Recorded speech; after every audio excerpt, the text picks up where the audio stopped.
আসসালামু আলাইকুম এভরিওয়ান, সবাই কেমন আছো? আশা করি সবাই অনেক অনেক ভালো আছো। তো আজকের ভিডিওটা হচ্ছে আমাদের কি নিয়ে, পিৎজা নিয়ে।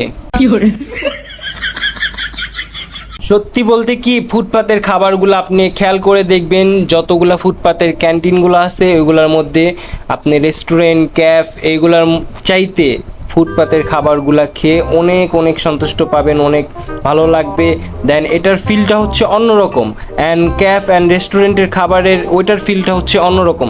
ফ্যামিলি নিয়ে, বন্ধু বান্ধব নিয়ে আমরা বেশিরভাগ দেখা গেছে আমরা ক্যাফে বা রেস্টুরেন্টে যাই, আড্ডা দিই, খাওয়া দাওয়া করি। বাট এর চাইতে বেশি মজা হয় কিন্তু ফুটপাতের খাবারগুলা, যেগুলো আমরা বন্ধু বান্ধব বা ফ্যামিলি নিয়ে খুবই এনজয় করি। তো আমরাও বন্ধু বান্ধব নিয়ে চলে গেলাম বিসমিল্লাহ ফুড কোর্টে। এটা হচ্ছে চুনকুটিয়া চৌরাস্তা, আওয়ামী লীগ ক্লাবের সাথেই বিসমিল্লাহ ফুড কোর্ট, স্টোর নাম্বার 3।